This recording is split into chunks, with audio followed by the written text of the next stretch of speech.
Hello, and welcome back to the Coop De Villa channel. I'm Scott Cooper, and we are back to talk about Aston Villa versus Wolverhampton Wanderers. Villa coming off a great win at Spurs. Big chance, big opportunity, and it didn't go quite our way, but we fought back, and probably a fair result in the end. And we'll be talking about all of that after this.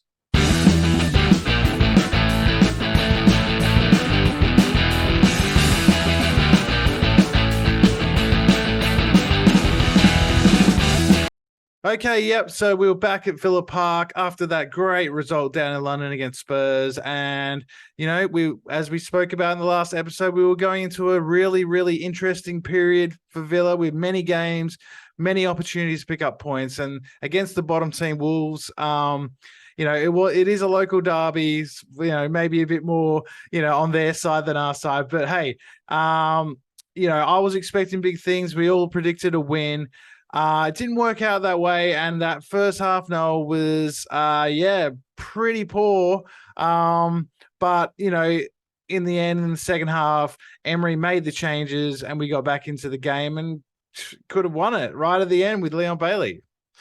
Man, I have to say, you're sounding a lot better, Scott. Definitely Thank a bit more you. to yourself this week. So good to have you back speaking properly and doing the intros. Yes, but before you answer that question, before you say, I want to say thank you to all of you, for all your support. The last video did really well. There was lots of comments, lots of views. So thanks for that. Please like and subscribe if you haven't. Please follow us on Facebook, TikTok, Instagram, Twitter, all the socials, right? Make sure you get on that. And and thank you for all your support in 2022. And please tell your friends about it in 2023. And let's get us up to that 1,000 subscriber mark by the end of the year. That'd be fantastic. So, but no other game could have just won it at the end. I mean, we definitely could have. I think I remember talking to you about the first half. I was being negative, not about Emery, but just the players were asleep, and that the passes were just missing. We weren't going forward enough. I don't think Cash was very good at right midfield. If I've got to say myself, I think he is much better at a full position. Yeah. But their goal was pure class, wasn't it? That goal was a great touch around. I think it was Dougie Luiz. He just Cadenza took it around him, and it's just an all-round great finish from him. But 1-0 down, so I thought the first 10 minutes at home, it's you don't like that at all. But look, the second half, so many positives about Emery's play style. Coutinho, perfect sub, in my opinion. A bit more creativity. He did it. I think he did enough. I think he was really good when he came on. Yeah. But in my opinion, the subs of Augustinson, Dendoncker, and Ings were perfect. Yeah. Perfect time. Watkins unfortunately didn't quite have the game he was hoping to have, but that happens. That happens in football. But that from Danny Ings, top class. Yeah, 100% agree with the subs. I think they were all perfect subs.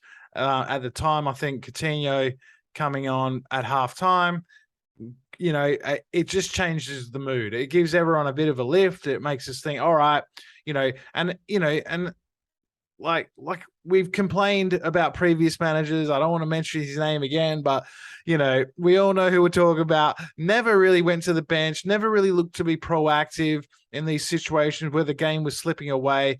At halftime, I mean, it was a poor performance, but the positives was we're only 1-0 down, and we sort of weathered the storm somewhat. I thought, in previous Villa teams, we would have been 2-3 down at halftime. It would have been game over, job done.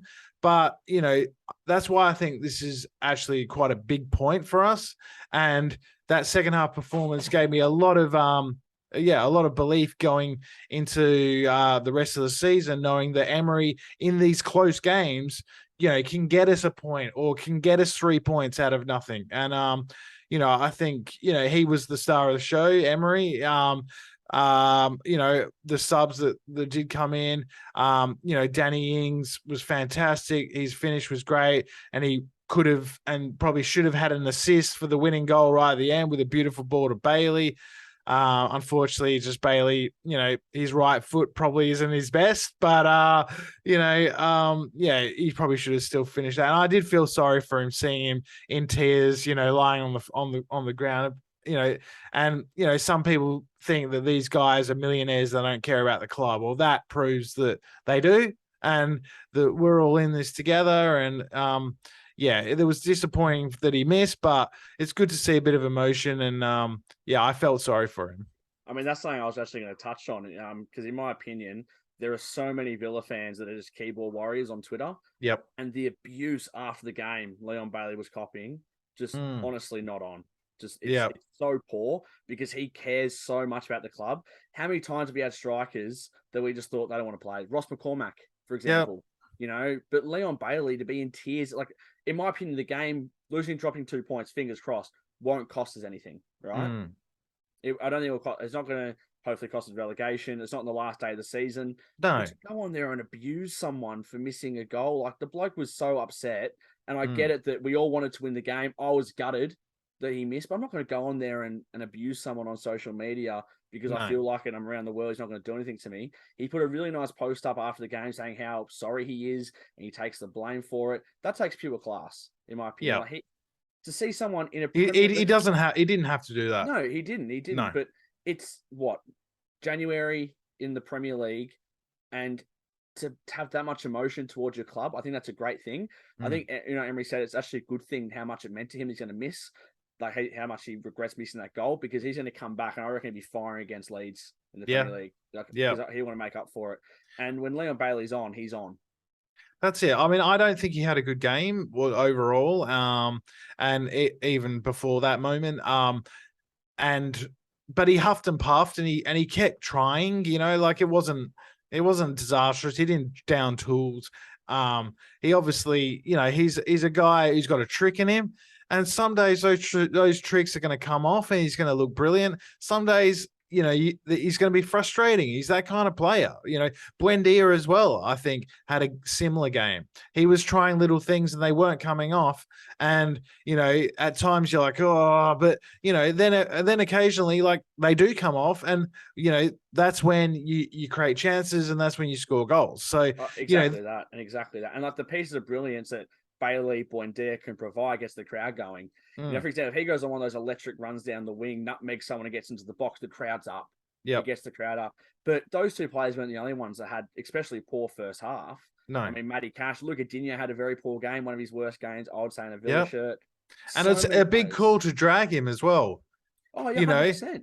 100%, but it was the right call. At the end of the day, we had to get back in the game, and Augustinson almost scored an amazing volley. Oh. You know what I mean? Like, I haven't seen Luca Digne attempt that sort of stuff. Like, I think he did attempt a shot and went to Rosette, if I'm not wrong, or across, and he's absolutely stuffed it. I think it was straight after that he got pulled as well. Yeah. But, it was one of those days. The first half was even Kamara was pretty poor. Like, even his brilliance was a bit down. Douglas Luiz, I think, had a solid-ish game, but he kind of lifted more in the second half. Yeah, and then he got taken off as well. That happens. That happens. And it's still early days. We're going to be inconsistent for a while. We need to sort of understand that these guys, are coming off a World Cup break. They're, got a new manager, and there's a lot of different sort of factors. And this was always going to be a difficult game. It's a derby. Wolves and us have always had these sort of topsy-turvy games where we've gone to their place and won, they've come to our place and won. It's they may be bottom of the league and they're having a tough season, but they're not terrible. I could quite see them pulling out of that bottom three. And I think they will. I think they will. And we've been down there before with a team that we've looked at each other and said, how is this team, performing this badly?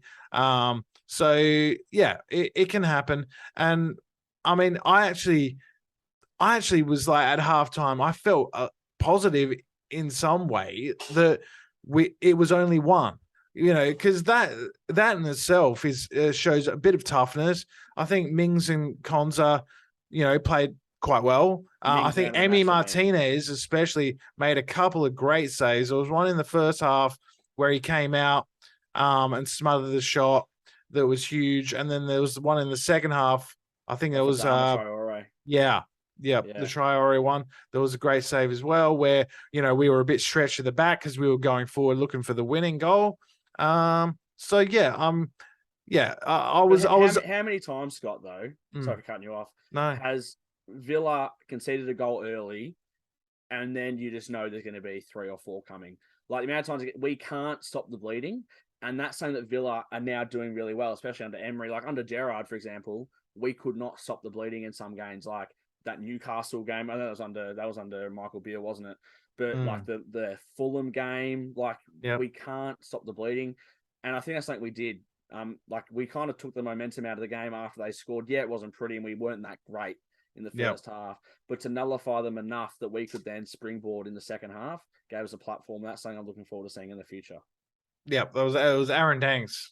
That's right. Aaron Danks. Banks, did I? Oh, God. Yeah, you said no, you said Beale. Oh, did I say Beale today? Yeah. Oh, God. Yeah, but it's okay. But yeah, no, I agree with you totally, and I think also that we got to give Wolves credit in that first half. They played really well, and they put us under a lot of pressure. And Pedence, Diego Costa was a nuisance. Mateus Pereira, what's he? Mateus Pereira, I think that's what his name. Mateus. Mateus, he's a good player. They've got some really handy players, and they put us to the sword in that first half, and we were not up to it, but I think they were playing at quite a high level and they were up for it. And yeah, you got to deal with that sometimes in football. That's it's a game with two teams. It's not all about you. It's about your opposition, and some days you can play great and lose, and some days you can just come up against a better team. But in that first half, they were certainly the better team, and in the second half we were the better team. So I think after everything's said and done, a point, I'm happy enough. We didn't lose. We kept our sort of decent run of results going, and we go into Leeds. Well, Stevenage first, isn't it? Stevenage. That's a good opportunity to see some squad players. Hopefully, run up a reasonable score, and and then we go into Leeds full of confidence. I mean, I'd love to see a decent cup run. I've only really seen us make a cup final a few times. You've seen a little bit more success than me in the cups, but I'd love us to make a deep FA Cup run, to be honest. Like, I'd absolutely love it. So I hope we don't just go full, just youth. I think we got to give some squad players a go. Like Chambers should get a gig. Olsen or Gustafsson, I reckon he deserves to start against Leeds in the Premier League, let alone against Stevenage on the weekend. But yeah, it'd be a good opportunity to give him another game and see how he goes, like a full game from the start. Maybe JJ. Has Cameron Archer gone on loan? Oh, Emery said he's going to go on loan. So I reckon he'll announce today or tomorrow, so he won't be there. So I reckon either Watkins or Rings have to step up front, which will test it out nicely. Yeah, it would be interesting to see how many changes there are and who starts. But yeah, it was good to have Emi Martinez back. He was the one of two changes. The other one was John McGinn's injury. He wasn't. I reckon we missed him big time. Yeah, I reckon because he's the type of player that can just hold up the ball. When we need someone to hold up the ball with his big ass, he just sticks into him. He can hold up the ball for 90 minutes if he wanted to. But I think we missed him big time. Yeah, and Cash in that midfield role, as we spoken before, I don't think his delivery is good enough. I don't think he's kind of technical enough. I'd rather have Ashley Young in that role and him as right back. I think that would be more sensible. But Emery, obviously had an idea. It didn't work. He changed it. Took Ashley Young off. Moved Cash back to right back, and brought Coutinho on at halftime. So that worked, quite well. And then that last 15 minutes we were all over them. There was the Augustinson shot. There was the goal from Danny Ings. I thought it was a great ball from Tyrone Mings. Another, a great, sort of moment in his game. There was a good game. The keeper slipped over a bit, but Danny Ings, took his time, quality finisher, and as we know, and just dinked over the keeper. It was very nice. And Yeah, and it could have been just perfect if Leon Bailey had done the same, but yeah, it happens. It's It's football. football. It's football. Yeah, And like the thing is, right? I guarantee if we were losing that game, he would have scored it. Let's say we're down possibly. by like 2 goals. I reckon he was. It's just football. It just happens. You Yeah, know, like if people are that, saying he could have yeah. dribbled more. He could have run into the. He could. So it's in the moment. Who Mm. knows? Like what I would have done. I probably would have put it in Rosette if I was in this situation. I'm that bad at football. And he is a winger playing as a striker. Yeah. Basically, like he's not really. Yeah, I mean, I know it was a fairly easy chance, but he's not like a Danny Ings. He doesn't have that ice cool veins, in front of goal, and he's probably hasn't finished that many over his career on his right foot either. He's very left footed. And yeah, oh well, we take the point, we move on.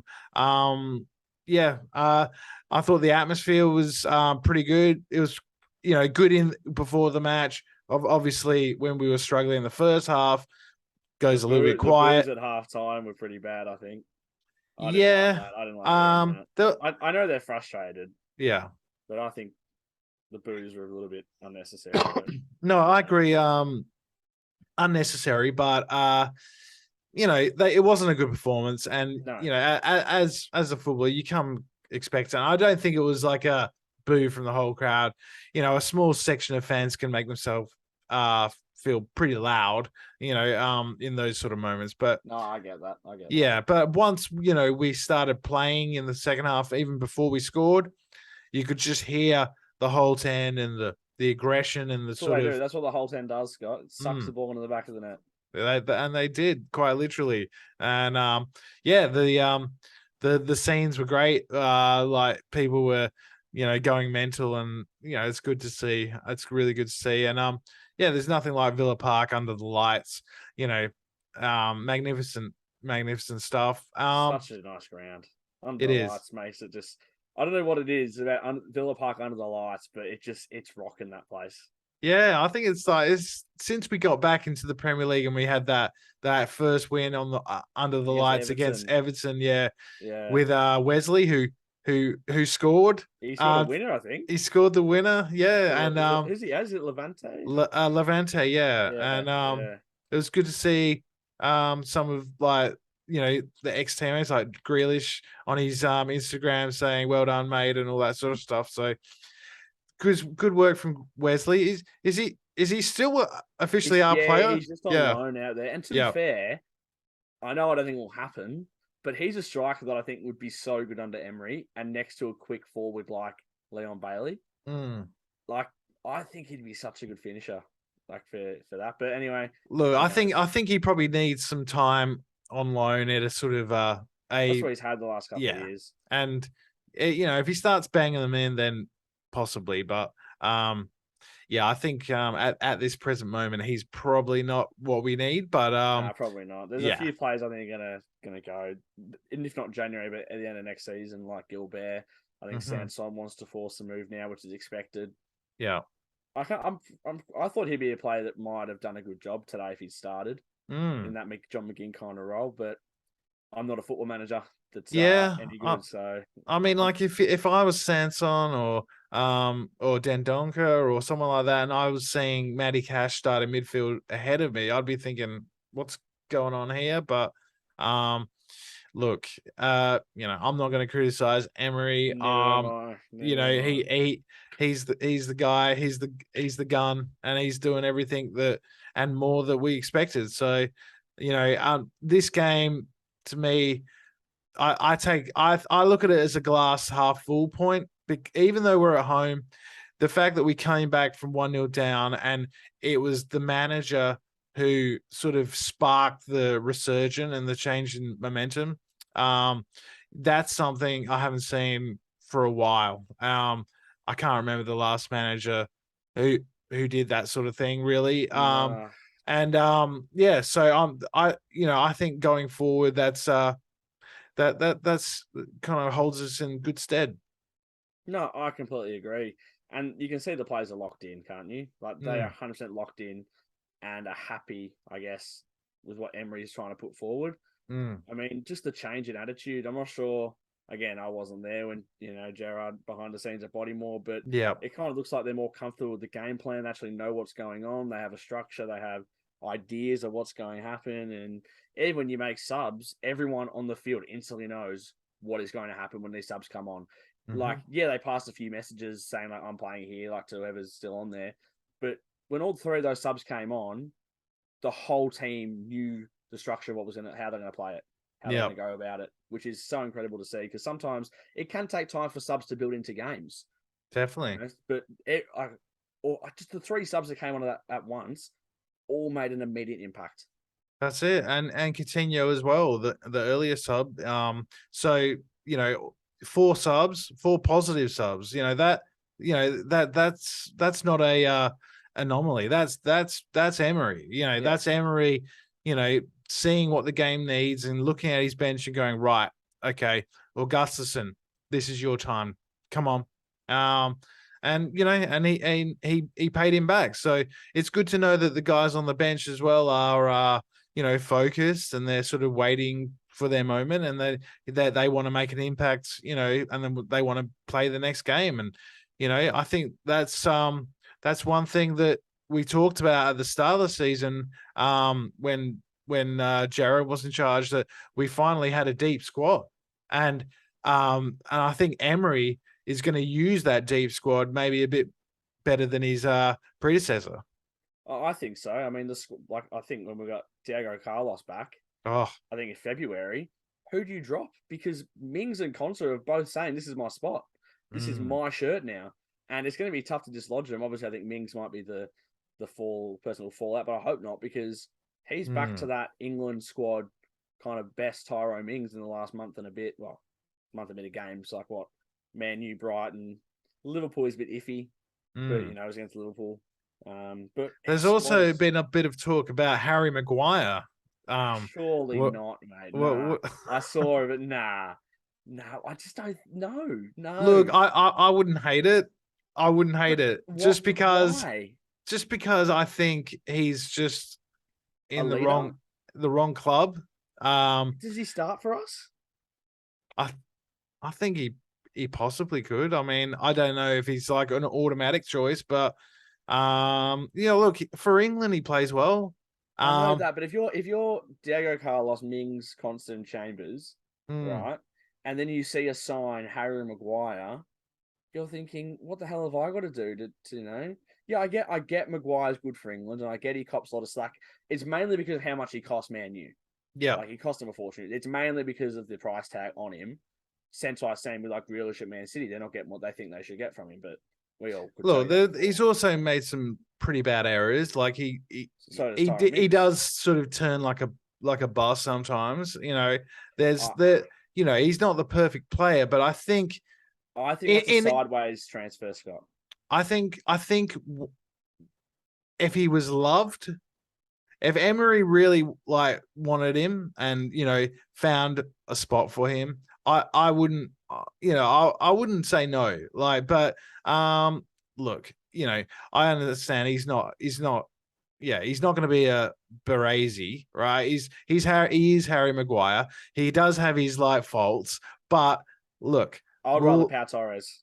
Yeah, no, I would rather Pau Torres too. But if it happened, I would give him a chance. That's all. I wouldn't be moaning on social media. I always give players a chance that's in a Villa shirt, no matter who it is.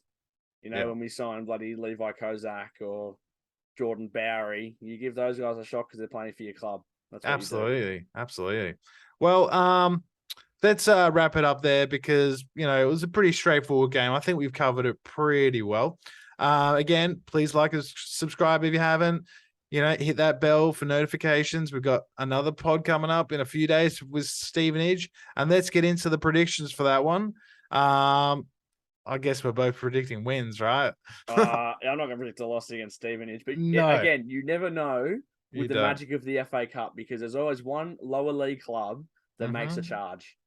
Yeah, and we've been on the wrong end of a few before. 100% we have. But you know what? I think Stevenage will score. I think coming to a class ground like Villa Park, they'll want to unleash something. They're going to have a lot of away fans there. Hopefully they do.